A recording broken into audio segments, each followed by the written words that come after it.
I'm 82 years old. For 40 of those years, I shared a bed, a bank account, and a last name with the same woman. On paper, I was the gold standard. I never missed a mortgage payment. My kids went to the best schools. We had the silver gray SUV in the driveway and the white picket fence that everyone tells you is the finish line of a successful life. But I'm going to tell you something your financial advisor, your therapist, and your happily married friends are too afraid to admit. I was a provider, yes, but I was a failure as a husband. Pause. I spent 4 decades building a fortress, only to realize I'd locked myself outside of it. Look at my hands. They are calloused from building a future that I'm now sitting in all by myself. The silence in this house is louder than any construction site I ever managed. If you think your job is to just bring home the paycheck and keep the lights on, you are walking into a trap that will snap shut when you're too old to fight back. Stay with me, because I'm going to show you the exact moment the light went out in my wife's eyes.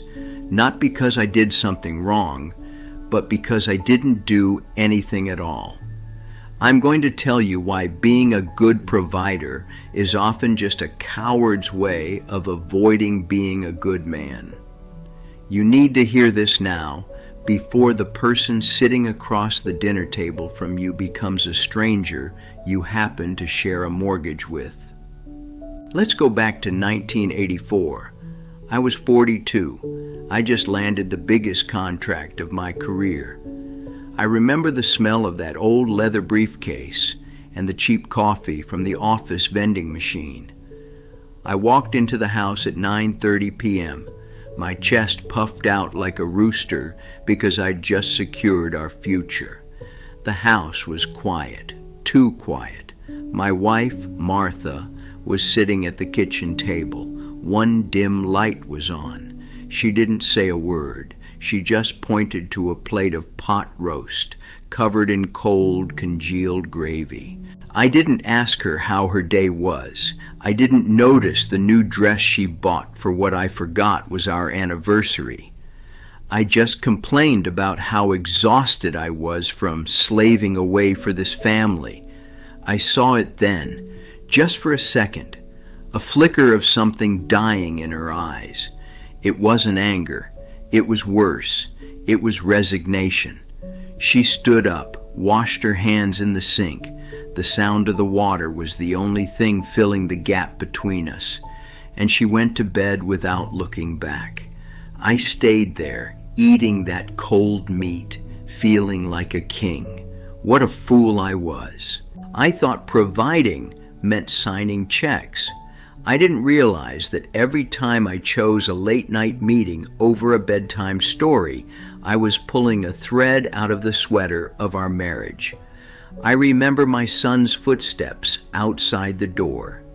He wanted to show me a drawing. I told him, "Not now, son, Daddy's busy." I can still hear the soft thud of his bedroom door closing.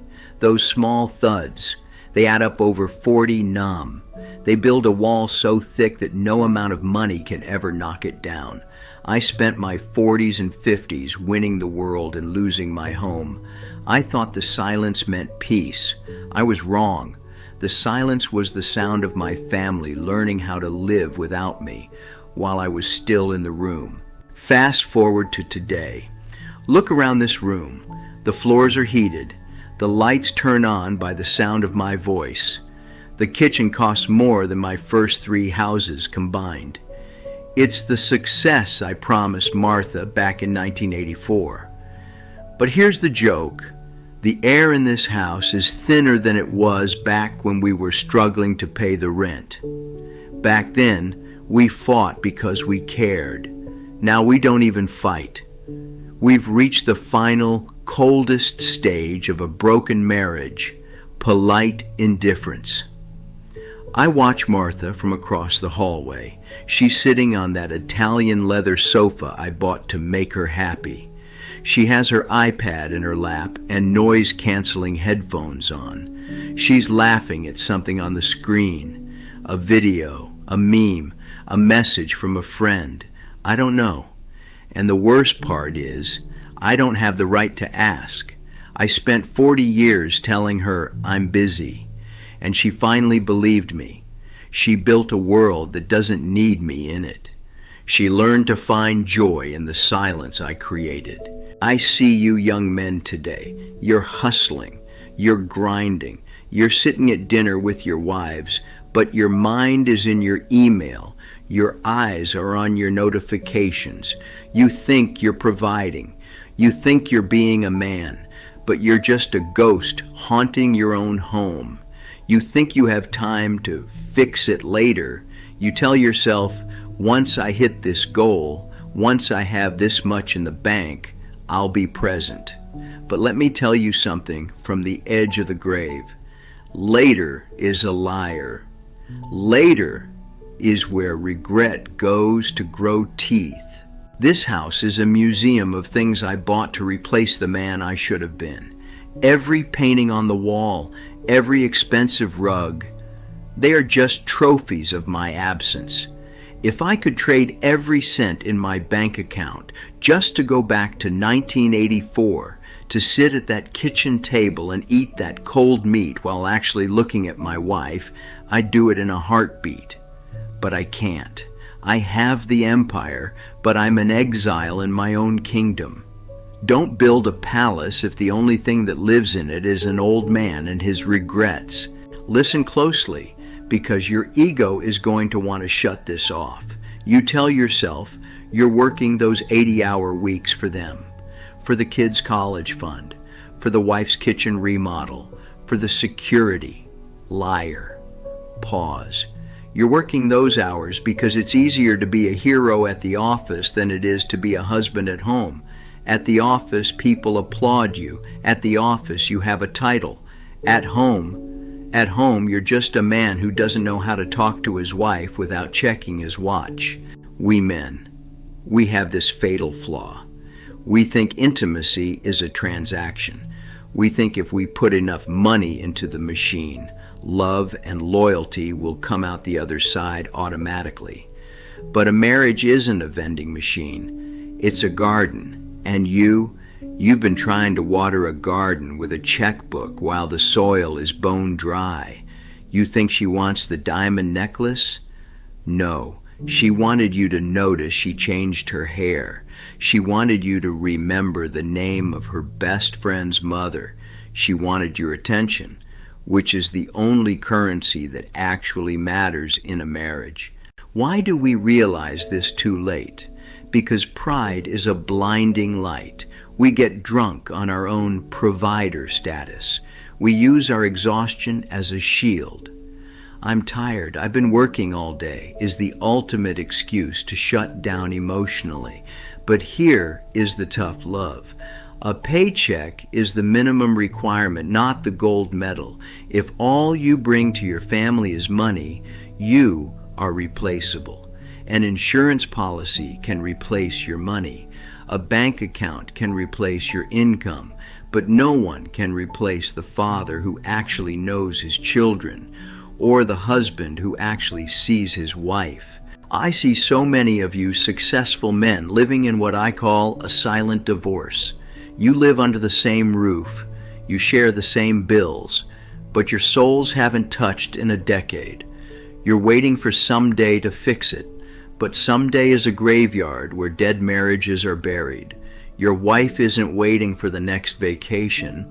She's waiting for you to put down your phone and look at her for 5 minutes without thinking about your ROI or your 401k. Your ego is telling you you're doing great. I'm telling you, you're losing the only thing that will matter when you're 82 and the house is quiet. I'm 82 and my time is short. But you still have the sun on your face and blood in your veins. You can still fix this, not with a diamond ring, but with your presence. If you want to avoid ending up like me, rich in pocket but bankrupt in soul, you need to do 3 things tonight, not tomorrow. Tonight. First, the car rule. When you pull into your driveway, stay in the car for 2 minutes. Leave your phone in the center console. Breathe. Leave the boss, the manager, and the hustler in the garage. Walk through that front door as just a man, a husband, and a father. Your family doesn't need your professional expertise. They need your heart. Second, shut up and listen. When your wife talks to you about her day, don't try to solve her problems. We men love to fix things. Don't. Just listen until she's finished. Look at her eyes, not the TV, not your watch. She's not looking for a consultant. She's looking for a partner to share the weight of the day with. 10 minutes of focused attention is worth more than a $10,000 vacation. Third, the no but apology. Go to her and say, "I'm sorry I've been absent even when I was home. I've been selfish with my attention." And then, this is the hard part, stop talking. Do not say, "But I was working hard." Do not justify it. Just own it. A man who can't admit he's wrong is a boy playing dress up in a suit. Look, the world will keep spinning whether you hit your targets or not. Your company will post your job opening before your obituary is even printed. But your chair at that kitchen table? No one else can fill that the way you can. Don't wait until the house is quiet to realize that the noise of a family was actually the music of a life well lived. I'm 82.